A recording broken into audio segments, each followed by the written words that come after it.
우리가 지난 주일에 이어서 오늘도 이렇게 함께 묶여져 나오는 르우벤, 갓, 므낫세 반지파의 이야기를 하려고 합니다.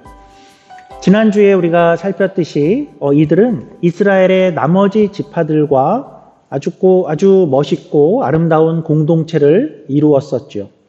지난 7년여를 한 마음으로 같이 싸웠고, 그리고 이들은 서로에 대한 의리를 지켰고, 그 이별의 순간에도 서로를 축복하면서 너희들 꼭 거기 가서도 여호와를 사랑해야 돼, 거기 가서도 하나님 곁에 꼭 붙어야 돼 라고 그렇게 축복하는 모습을 보였고, 그렇게 말로만이나 또한 마음만이 아니라 전리품도 나누어 주되 심히 많이 나누어 주었더라 할 정도로 나눔을 가졌었죠. 전리품을 전쟁에 온 그들을 위해서만 아니라 너희가 돌아가서 동편 땅에 남아있던 누구에게라도 그 형제에게도 나누어야겠다 하고 심히 많은 것을 나눴다 할 정도로 이렇게 아름다운 공동체를 이루고 있었다라는 것을 우리가 확인했었습니다.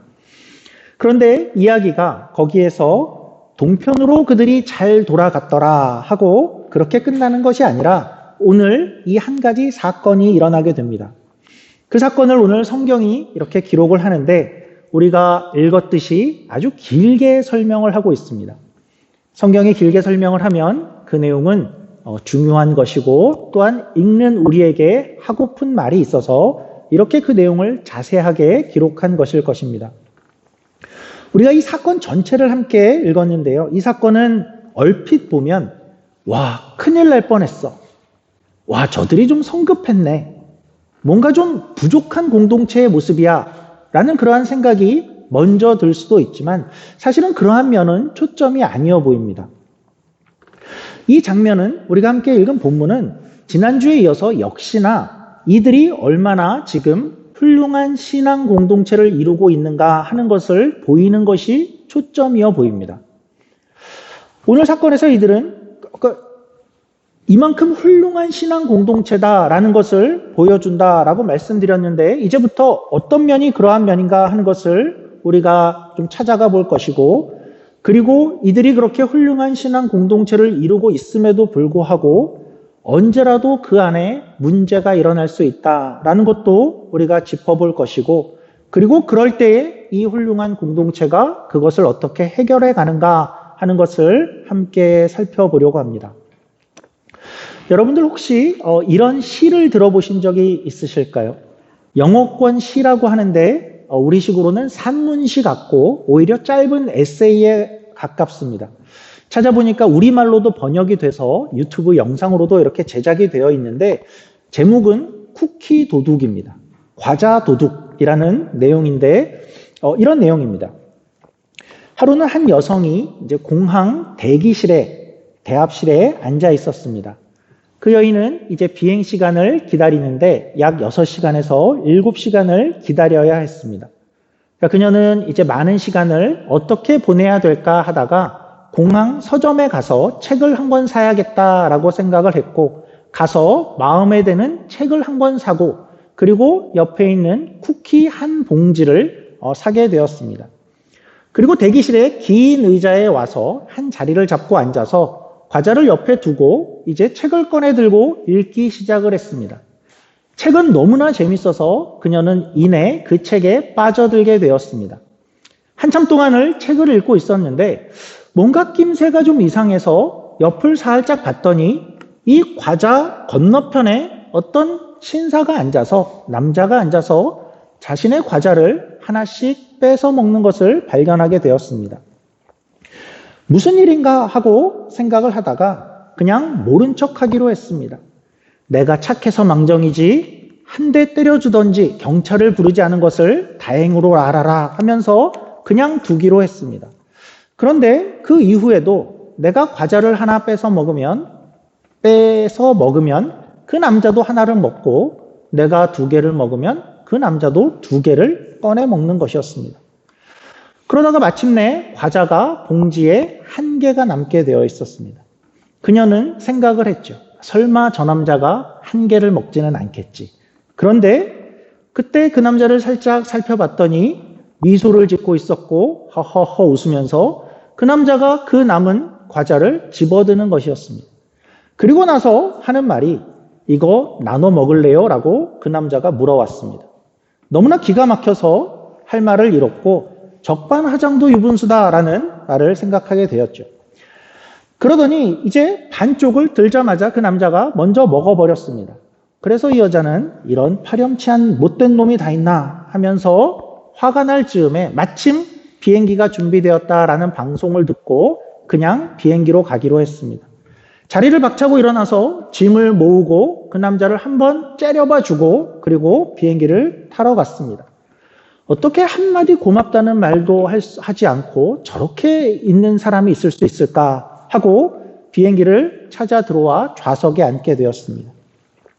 그리고 이제 읽던 책을 다시 꺼내서 책을 마무리하려고 했습니다. 이제 조금만 읽으면 그 재밌는 책이 거의 끝나갈 순간이었습니다. 책을 찾는 그녀가 그때 깜짝 놀라고 말았습니다. 손을 가방에 넣었는데 가방에 무엇이 있었겠습니까? 뜯지 않은 쿠키 봉지가 하나 들어있는 것이었습니다. 아니, 내 것이 여기 있다면 대기실에 있던 그 쿠키는 누구의 것인가, 누구의 것이란 말인가? 여기까지였습니다. 그러니까 쿠키는 사실은 그 남자의 것이었죠. 그 남자가 오히려 남자의 편에서는 아주 제너러스하게 여자와 그 쿠키를 쉐어해 준 것이고 그가 보였던 그 미소는 따뜻한 미소였지 전혀 파렴치하거나 무례한 그런 미소가 전혀 아니었죠. 그리고 누가 과자 도둑, 쿠키 도둑이었습니까? 그러니까 그녀가 쿠키 도둑이었죠.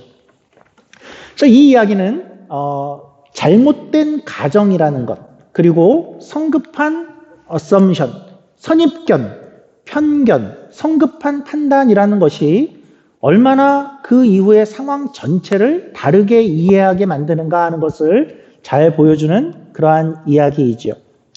여성의 입장에서 이 쿠키는 분명히 내 것이야 라고 일단 그것을 잘못된 가정으로 생각을 하고 나니까 그 다음부터는 모든 상황이 어떻게 이해가 되었냐 하면 옆에 신사는 배려 있는 신사였음에도 그리고 여인에게 창피를 주지 않으려고 조용히 그 상황을 넘어가려 했고 마지막 남은 쿠키 하나도 나눠 먹을래요 하면서 그 상황을 유머로 승화시킬 수 있는 그러한 신사였는데 한번 잘못된 가정을 두고 나니까 그 신사는 그 여인에게 처음부터 나쁜 놈이고 파렴치한 사람이고 무례한 사람이고 더 나아가 미친 사람처럼 그렇게 여겨졌다라는 것입니다.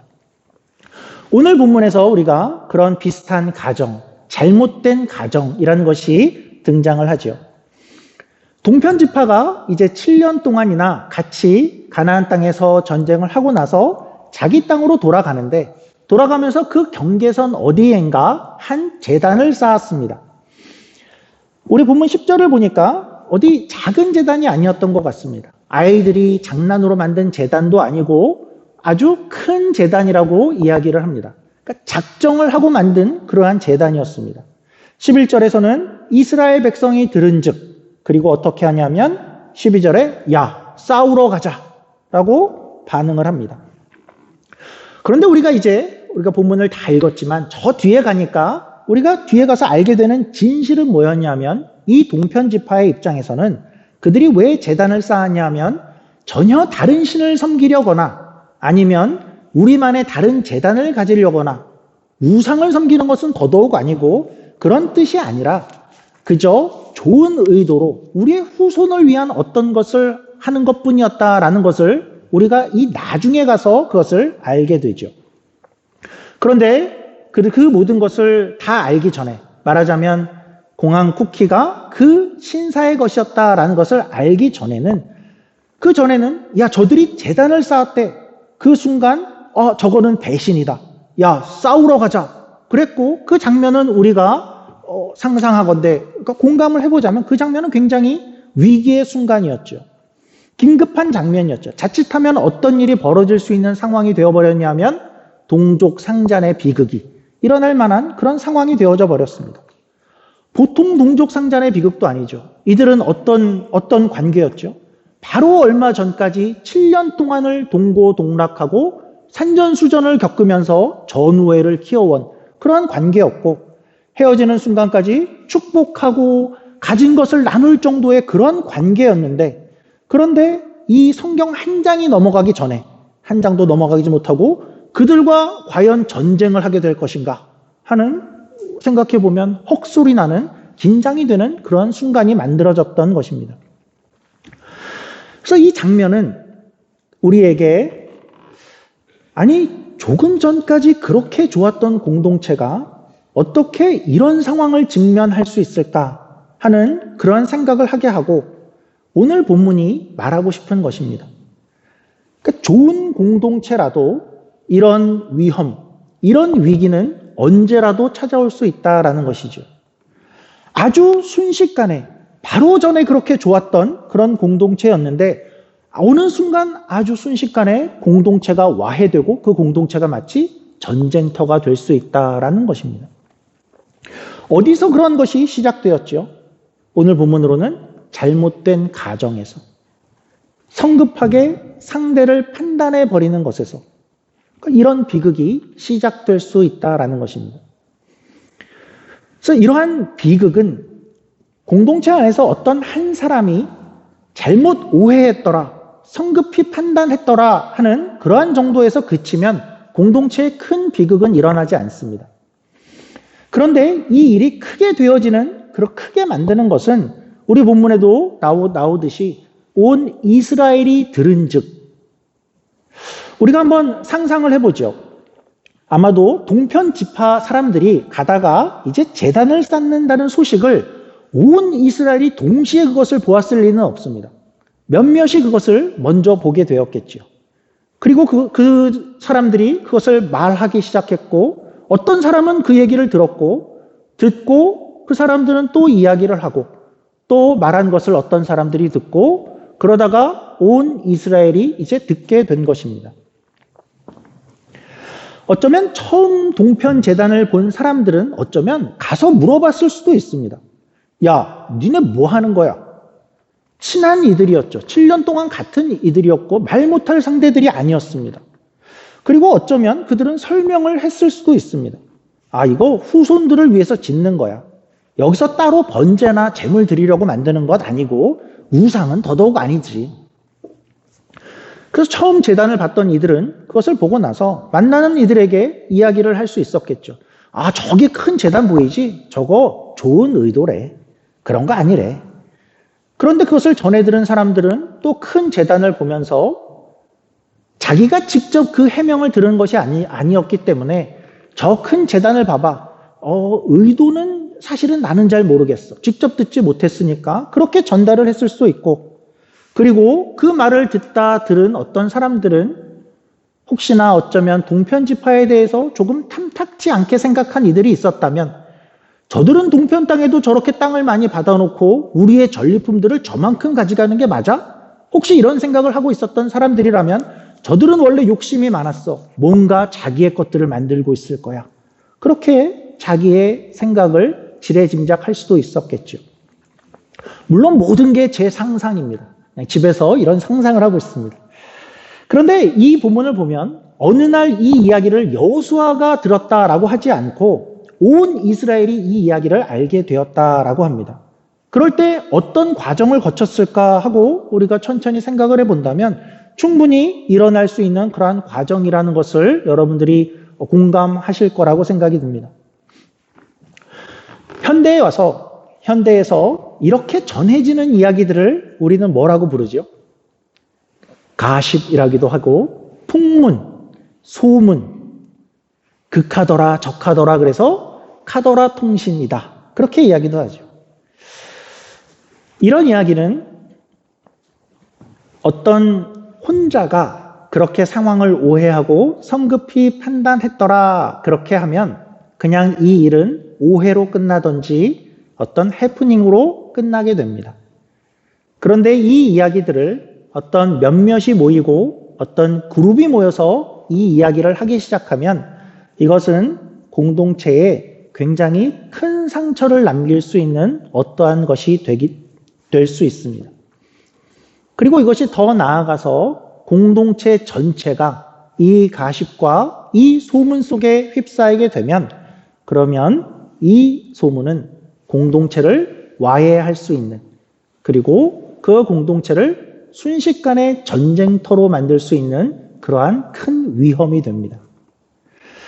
이런 소문과 이런 가십의 전달과 전파 과정에 있어서 참 아이러니는 어떠한 것이냐 하면, 그것은 말을 전하는 그 누구도 공동체를 해하려거나 공동체를 와해하려는 의도를 전혀 갖고 있지 않다는 점입니다. 그냥 그랬대. 나는 말만 전하는 거야. 그냥 전하고 있는데 그것이 공동체를 이만큼 위험하게 만들 수 있다라는 점이죠. 공동체에서 가장 위험한 것은 확인되지 않은 이야기를 아무런 가책 없이 전달하는 것입니다. 어떤 목사님이 교회에 하도 이런 문제들이 잘 일어나니까 본인이 가십과 이런 소문들에 대해서 어떻게 대처해야 된다라는 것을 원칙을 만들었는데 공감이 되고 참 좋습니다.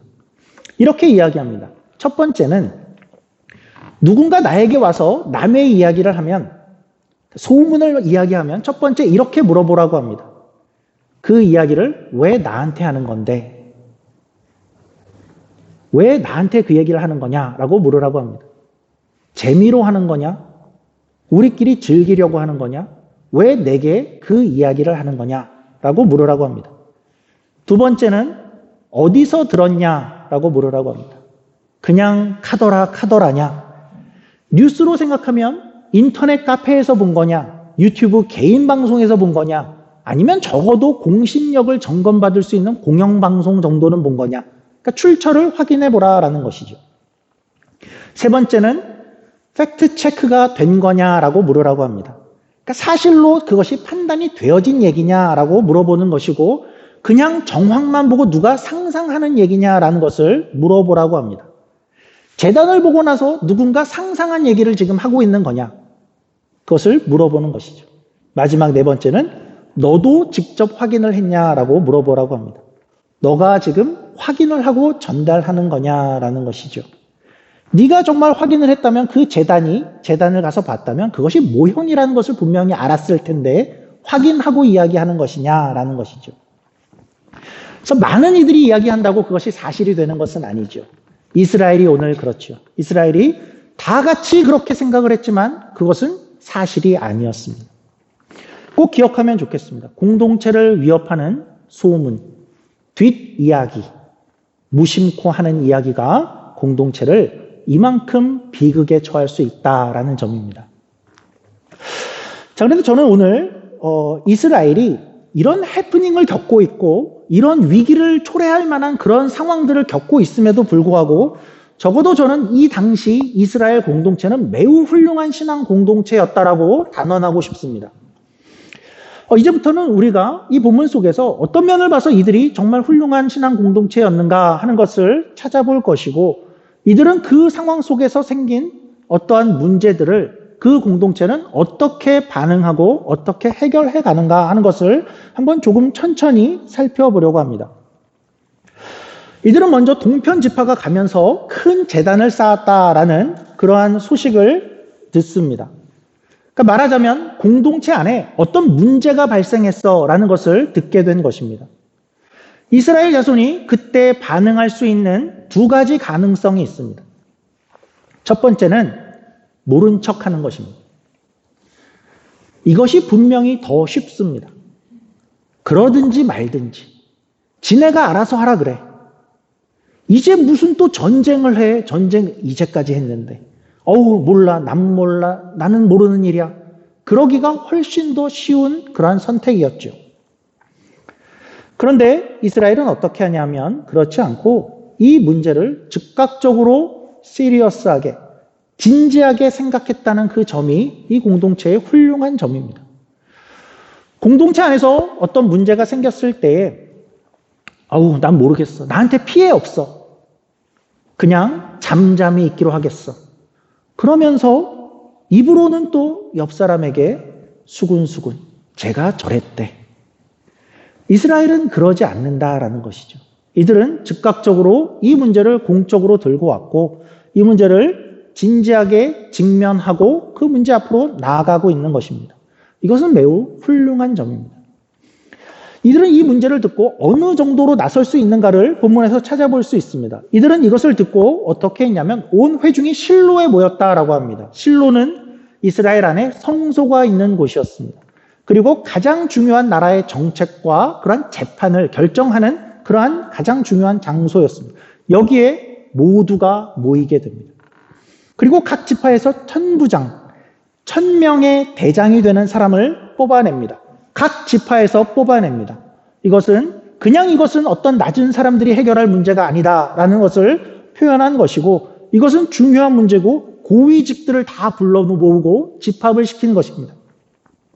이들은 이렇게 이 문제를 진지하게 그리고 즉각적으로 다루고 있는데 그 이유가 더 멋있습니다.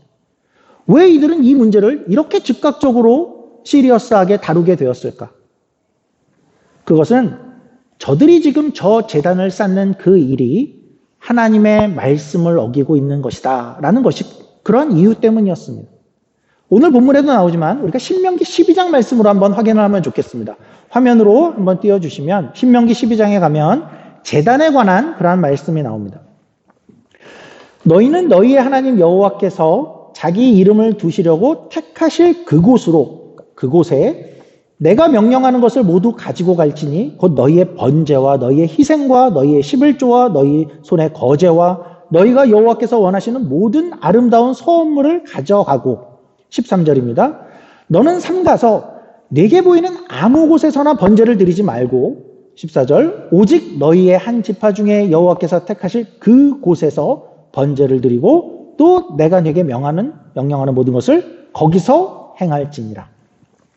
그러니까 이스라엘 지파는 우상 숭배는 물론 안 되고 제물도 율법의 한 곳에서만 드리게 되어 있었습니다. 이 공동체는 그러니까 지금 어떤 공동체입니까? 공동체 안에서 하나님의 말씀을 어기는 그러한 문제를 발견하게 된 것입니다. 그럴 때 저들이 그러든 말든 그것이 아니라 말씀을 어기고 있어. 그것은 중대한 문제야. 다 모여. 그만큼 말씀에 진지한 모습을 이 공동체가 보이고 있다라는 것이죠. 그리고 이들은 더 나아가서 그냥 말씀에만 진지한 것이 아니라 이들이 과거 역사에서 배우고 있는 공동체라는 것도 우리가 발견을 하게 됩니다. 그래서 이들은 이렇게 반응한 것이라는 것이죠. 우리가 조금 생각을 해보면 조금 의아한 생각이 들 수도 있습니다. 어떻게 7년을 이렇게 같이 한 사람들을 향해서 어떻게 한순간에 싸우러 가자라고 할 수 있는가? 잘못하면 바로 저들을 칼을 들고 죽일 수 있는 그러한 상황, 어떻게 그러한 장면을 이들이 만들 수 있는가 하는 것이 조금 의아할 수 있지만 그것은 이들이 역사에서 배운 사실이 있었기 때문이었습니다.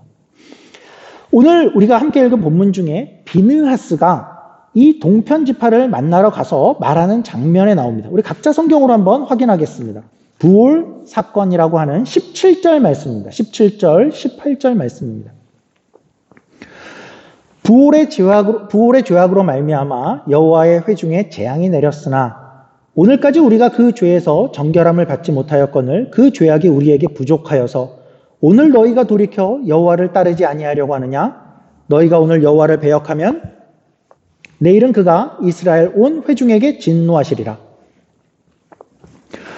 그래서 부올의 사건이라는 것은 이스라엘이 가나안에 들어오기 직전에 모압 광야에 있을 때에 그때에 이스라엘을 망하게 하려고 모압 왕 발락과 거짓 선지자 발람이 계략을 꾸며서 모압 여인들을 사용해서 이스라엘 남자들이 유혹에 넘어가고 음행을 저지르게 했던 그러한 사건입니다. 거기서 이들은 넘어가서 바알의 제단 의식에까지 참여하게 됩니다. 그때 하나님은 그들에게 진노하셔서 연병을 보내셔서 이스라엘 백성 중에 24,000명을 죽게 하셨습니다. 우리 보면 20절도 한번 보겠습니다. 20절에 또 다른 역사적 사건을 한 가지 들고 옵니다. 20절입니다. 세라의 아들 아간이 온전히 바친 물건에 대하여 범죄함으로 이스라엘 온 회중의 진노가 임하지 아니하였느냐? 그의 죄악으로 멸망한 자가 그 한 사람만이 아니었느니라 하니라. 여리고 성에서 모든 것을 하나님께 바치게 되었지만 아간이라는 한 사람의 죄로 인해서 그들이 결국 어떤 결과를 당하게 되었냐면 아이성에 가서 많은 사람이 죽게 되었다라는 것이죠. 두 사건의 공통점은 어떤 것입니까? 작은 일부의 죄가 공동체를 무너뜨릴 수 있다라는 것이죠. 너희가 오늘 여호와를 배역하지 내일은 여호와가 온 이스라엘에게 진노할 거다. 아간 한 사람이 죄를 지었지 그것으로 한 사람만 죽은 것이 아니었어라는 것이죠. 이스라엘 공동체는 어떤 공동체죠? 지금 이렇게 하나님 말씀에 진지하게 반응하는 공동체고 역사에서 배웠던 그 사실을 오늘 그대로 행할 수 있는 좋은 공동체였다라는 것이죠. 그리고 더 나아가서 이들이 또 좋은 공동체라고 확신할 수 있는 것은 그들이 끝까지 성급해서 잘못된 가정을 가지고 가서 죽여라 하고 그렇게 싸운 것이 아니라 그 전에 대화를 하고 노력했다는 점에서도 우리가 발견할 수 있습니다. 이들이 만약 그때 성숙하지 못했다면 저들이 하나님 말씀을 어기고 있어. 우리는 역사에서 다 그걸 배웠는데 어떤 원리와 원칙만을 가지고 그들에게 달려들었을지 모릅니다. 그러나 이들은 성숙해서 성급히 정죄하는 일에서 한 걸음 물러나고 그리고 이스라엘은 사절단을 만들어서 보내고 대화를 먼저 하게 되죠. 왜 대화를 할까요? 궁극적인 목적은 저 동편 지파를 살리기 위해서이죠. 이해해 보려는 것이고 상황을 파악해 보려는 것이고 사실인지 알아보고 혹시 잘못이면 돌아오게 하려는 그러한 마음에서 이 일을 시도하는 것이죠. 마태복음 18장에 가시면 우리가 마침 지난 4일 전에 수요 공부 시간에 함께 다룬 본문인데 그곳에 가시면 공동체 안에서 어떤 범죄가 일어났을 때, 공동체 안에서 중대한 문제가 일어났을 때 그 문제를 어떻게 처리해야 되는가 하는 것을 예수님께서 친히 가르쳐 주시는 원칙이 등장을 합니다. 내용은 이러한 것이었죠. 처음에는 혼자 가서 이야기해라. 그리고 안 되면 둘이나 셋이 가서 이야기해라. 그래도 안 되면 교회에 알려라. 그리고 교회가 이야기를 해라. 그리고 안 되면 이방인과 세리와 같이 여기라입니다. 그런데 이 이야기는 우리가 쉽게 오해되기가 쉬운데 이런 뜻은 아니죠. 공동체에 어떤 문제가 생기게 되면 혼자 가서 이야기를 해보고 그리고 둘, 셋이 가서 이야기를 해보고 그래도 안 되면 교회에 보고를 해. 그리고 교회 말도 안 들어? 그러면 할 수 없지. 포기해라. 저자와는 다시는 교제하지 말고 이방인과 세리와 같이 여기고 멀리 쫓아내라. 거기에 강조가 있는 부분이 아니었죠. 그 이야기의 핵심이 어디였었죠? 핵심은 어디 있을까요? 핵심은 어떤 이에게 공동체 안에 어떤 이에게 문제가 생기면 그가 범죄를 저지른다 해도 그런 자를 단번에 단박에 급하게 그를 이방인과 세리와 같이 여기지 말라 하는 것이 핵심입니다. 어찌 형제이고 그가 공동체인데 그렇게 쉽게 단죄하고 정죄하고 포기하겠는가 하는 것이 그 이야기의 핵심이죠. 그래서 그 이야기는 이렇게 이해가 됩니다. 공동체 안에 어떤 문제가 생기고 그것을 발견하게 되었습니다. 그러면 첫 번째, 모른 척하지 말라라는 것입니다. 모른 척하지 말고 혼자 가서 잘 이야기해봐라. 그를 위해 노력해라. 안 되면 그를 포기할 수 있겠는가? 형제인데 안 되면 둘, 셋이 함께 가서 이야기를 해봐라. 둘, 셋이면 조금 더 듣지 않겠는가? 그래서 안 되면 어떡하냐? 그래서 안 된다고 우리가 포기하면 저 형제는 어떻게 되겠는가? 그러면 교회가 다 같이 나서서라도 노력을 해라. 교회 전체가 노력을 해라입니다. 마태복음의 이 본문 앞에 어떤 부분이 나오냐면 99마리의 양과 한 마리 잃은 양의 이야기가 등장을 합니다. 그래서 이 이야기는 99마리의 양을 놔두고 한 마리 잃어버린 그 양을 포기하지 못하는 그 심정을 교회가 행하라 하는 그러한 이야기인 것입니다. 어떻게는 하지 말라고요? 노력도 없이 문제가 있다고 공동체의 일원을 저자는 문제가 있어 대번에 그냥 이방인과 세리와 같이 여기는 그러한 일을 해서야 되겠는가 하는 것이 핵심인 것이죠. 오늘 이스라엘 이 백성들은 마태복음을 미리 읽었을 리는 만무한데 그때에 그 일을 하고 있는 것이죠. 그냥 알아서 하라 그래. 지네가 지네 벌을 받겠지 뭐. 하나님의 벌을 받든 말든 그러지 않고 진지하게 나서고 반응하고 있고, 저들이 공동체가 아니더냐, 우리가 7년여를 같이 싸운 형제가 아니더냐, 광야에서부터 생각하면 40여 년을 같이 있었던 그러한 자들이 아니더냐, 저들이 제단을 쌓았다고? 그건 있어서는 안 되는 일이다. 우리는 싸움까지 감수할 것이다. 그러나 가서 말해보자. 노력해보자. 저들을 돌이켜보도록 하자. 그것을 성경이 기록하는 것입니다. 말씀을 마치겠습니다. 정리를 하면 이들은 여러모로 훌륭한 좋은 신앙 공동체였습니다. 제단은 한 곳에 있어야 된다라는 하나님의 말씀을 위해서 싸움을 각오할 정도로, 즉시 나설 정도로 이들은 진지했습니다. 싸우더라도 그 말씀을 지켜야 된다라고 생각을 했습니다. 그리고 일부의 죄가 공동체에서 일부의 죄로 끝나지 않는다는 것을 역사에서 배워온 공동체였습니다. 공동체는 같이 책임을 지는 것이 공동체다라는 것을 알고 있었기에 이들은 즉각 반응할 수 있었습니다. 그런데 우리가 발견하는 것은 이런 것이죠. 그렇게 좋은 공동체인데도 그 안에 성급한 가정, 잘못된 판단, 그러한 것이 들어올 수 있다라는 것이고, 그것은 자칫하면 아주 큰 위기를, 공동체를 와해하고 공동체를 전쟁터로 만드는 그러한 위험을 초래할 수 있는 것들이, 그러한 위험이 들어올 수 있다라는 것이고, 그럴 때 그들은 찾아가 대화할 수 있었고, 그들은 뒤에서 수군수군하고 멈춰있던 것이 아니라 그냥 잘 사나 보자라고 방치한 것도 아니고 그들을 찾아가서 대화하고 문제를 해결해 냈기에 이들은 분명히 좋은 공동체였던 것입니다. 우리가 그런 소원을 가지면 좋겠습니다.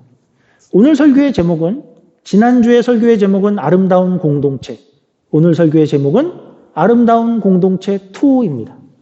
그런 공동체가 되기를 원합니다. 하나님 말씀에 진지하고, 그리고 형제가 실족했을 때, 그러한 위험에 있을 때에 교회가 함께 나설 수 있는 그런 공동체가 되는 것입니다.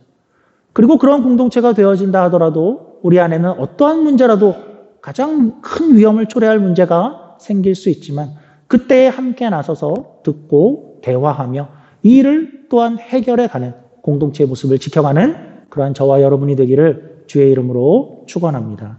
기도하겠습니다. 하나님 아버지, 우리가 발견하는 것은 그 오래전 이스라엘 이 공동체가 하나님 앞에서 얼마나 좋은 공동체를 만들어냈는가 하는 것을 우리가 확인합니다. 하나님 말씀 앞에 그것을 위해서라면 싸움을 감수할 수 있어 라고 나설 수 있는 공동체이며, 공동체가 단지 일부의 문제가 아니라 함께 책임을 져야 한다는 것을 깨닫고 있으며, 어떤 이들이 실족하거나 잘못했을 때에 함께 교회가 나서고 함께 공동체가 나서서 해결하라는 그런 하나된 아름다운 모습을 우리가 다시 한번 확인을 합니다. 하나님, 우리 안에도 그러한 소원이 있기를 원합니다.